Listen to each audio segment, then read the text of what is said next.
Do you have your EPQ presentation looming in the next few weeks? Are you worried? Take a deep breath, relax, and watch this video.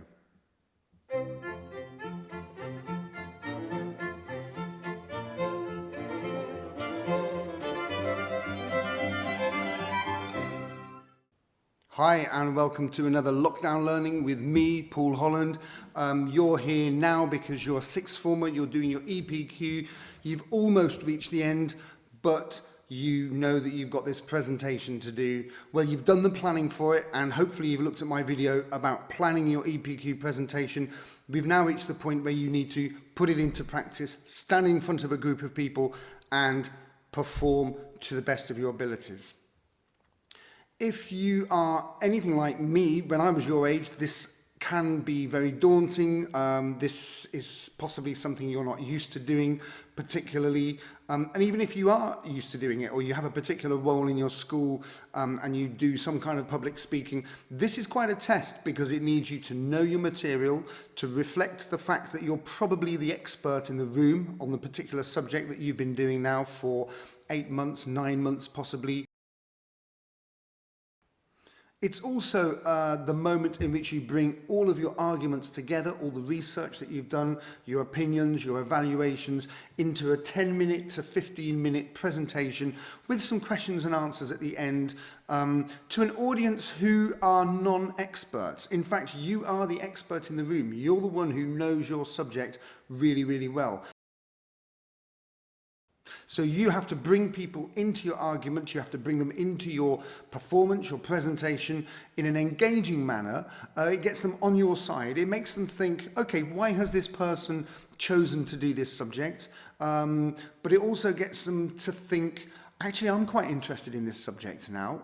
This is something I would never have picked up a book about or watched a documentary about, but I'm sitting here now for 15 to 20 minutes with somebody who knows what they're talking about. I'd like to hear a little bit more. So that's your task with the presentation. And it's not an easy task if you've not done the work for it. So you do need to prepare yourself. You need to do lots of practices hopefully in front of some staff. Your supervisor hopefully will organise some times for you to practice with other pupils or in front of a school assembly. There are different ways that the presentation can be performed. The exam board makes it clear that it doesn't have to be a formal sit-down room-based presentation. It could be within a larger group of different people doing a carousel within one large hall possibly. It can be more of a workshop, but most people will find that their supervisor or their centre wants them to at some point sit down in front of a small select audience, which has to include the supervisor plus a few members of staff, perhaps your head of year, perhaps your tutor, or perhaps some of your other EPQ candidates. And if you're allowed to, it's always nice to be able to invite a couple of your friends for some moral support, perhaps from a different year group or people who aren't doing EPQ if there are any in your school. Faced with a group of people in front of you is always a little bit scary. The best way to deal with nerves is to make sure that you're prepared. And if you've prepared your material and you know your PowerPoint or your visual materials inside out, those are really handy supports for you to feel at least a little more confident. You've got something to refer to, you've got something to talk about, and at key moments, people's eyes will be looking at those things, perhaps the screen, perhaps a handout. But again, you're in charge of those key moments. You're the person who says, and now perhaps you'd like to look at page 2 of my handout. And if you look at that, you'll see blah, blah, blah. Or you're the one who says, now look at this on the screen, and you point something out. And in a way, again, those moments give you the confidence that you've got the control of the situation. You're the person who is deciding when people do certain things. How do you look at the audience? Do you even look at them? If there are people in the audience who are distracting you for whatever reason, because you like them being there, or because you don't want them there, or because you're scared or you're nervous, there's lots of different tactics. to deal with this. One of my favorites is to just look above the person's head. You don't need to look at their eyes. You don't need to make eye contact. Look above their head. If you're at a certain distance anyway, nobody will notice that you're not looking at them. And that gives you a chance to focus on something much further away, looking into the middle distance while you're gathering your thoughts. But what you don't want to do is look away from them. So in terms of body language and eye contact, you can give the impression of looking at people, but you must always give the impression of engaging with them, looking at them and dealing with them. So for example, if you have something on the video screen behind you, for goodness sake, don't turn right the way around like this and talk to something else. Face the audience, keep some sense of contact with them, point things out and look at something briefly so that you know you're looking at the right thing is on the screen, but then come straight back to the audience and look at them. And don't just focus on one person. I'm sure you know people in life who seem to talk to a group by looking at one person in particular. So actually look across at different parts of the audience, look at those people at some moments, look at another one here, and try to make sure that everybody feels at some point involved. If the audience feels involved, they're on your side and you've got them where you want them, so you have control of the situation. So a lot of this is about you feeling in control and confidence because you've got your materials really well prepared and because you're talking and engaging with, you're talking to and engaging with your audience. You will have a script of some sort, and the most likely place that that script will be is here in your mind, in your head, because you will maybe not have memorized it completely, but you will know it really well. You'll know your material, so therefore you'll know what you're wanting to talk about. You want to avoid having a whole script written out that you're reading from, because then you lose your contact with the audience. So by all means write out a script perhaps in the early stages of planning, then try to reduce it to some bullet points so that you can have some cards. You're perfectly allowed to have cards and the occasional reference to looking at a card or a sheet of paper in front of you. If you have a lectern, that's always a good place to put it.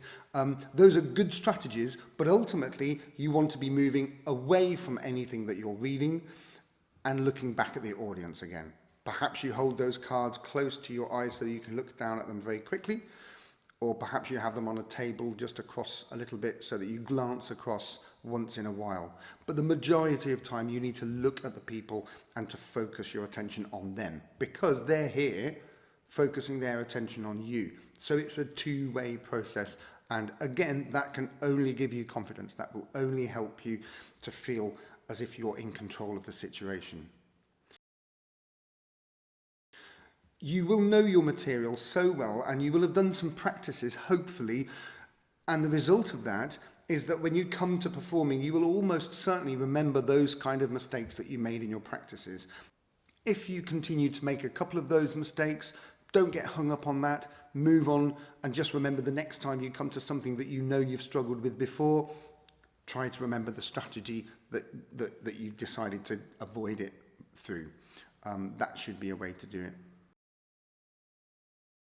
We now come to the very important matter of the questions and answers session at the end. This is a crucial part of your presentation. You've done the main part, you've talked for 10, 15, possibly minutes, not much more than that. The audience now knows where you stand on lots of these issues. They've seen the outline of your project, they've been on the journey with you. Now they get a chance to ask you some questions. You'll generally have 5, 6 questions. That's probably what your supervisor will allow people to ask. They may ask more. It depends also on the length of your answers. If you give very, very short answers, you'll probably get some more questions. The questions shouldn't be a complete surprise. They're obviously going to be relatively connected with what you've been talking about, and your audience is hopefully not there to catch you out. Your audience is there because they're interested. They'd like to find out more about what you've been doing. Perhaps they've got a few questions about something that you've mentioned and not gone into much detail in.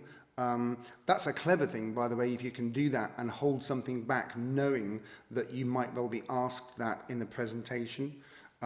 That's a good way to keep some material back, knowing or hoping that you'll have the opportunity in the questions and answers to perform some of those points that you would have made if you'd had the time. Anyway, the point is that the questions will always be something that you will hopefully have not been prepared for formally.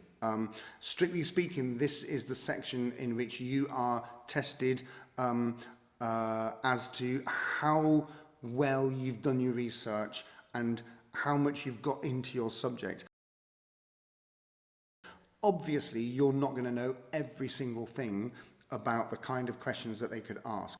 Sometimes you will be asked something that you don't know the answer to, and it's perfectly reasonable for you to say a number of things in that particular case. You can say this is outside the scope of my project, and this is not something that I had the time to go into, but importantly you need to give some educated suggestions as to where you would go to look for the answers, and that's the point, is that you don't just dismiss it completely.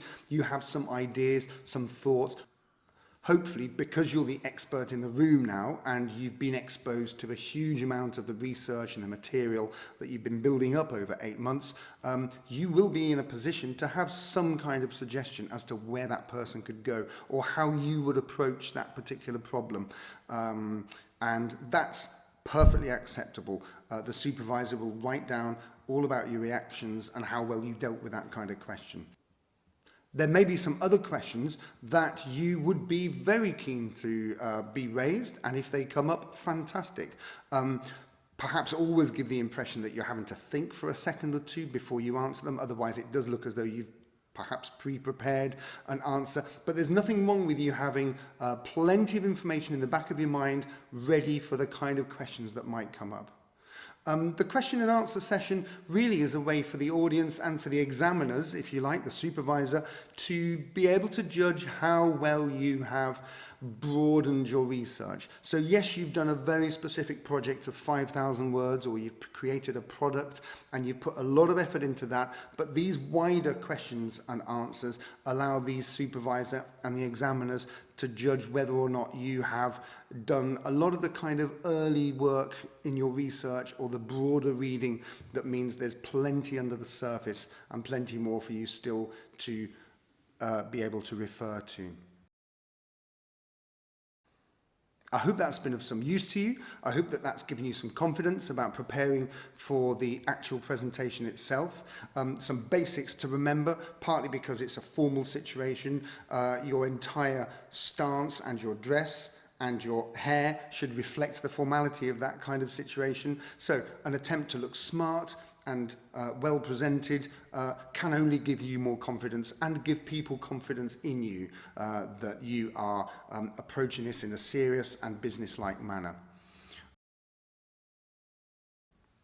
So I hope that's given you lots of tips for the presentation. I hope as well that you've been alerted to some of the pitfalls and some of the ways in which things can go wrong. Good luck with your presentation and good luck with your EPQ. It is worth doing. It's a really valuable qualification, and I hope that you found this video useful. If you did, please subscribe and please like, and if you find anything else useful in my playlists, do go and explore them and see if they can be of any help to you. Thank you. Goodbye. See you in another video.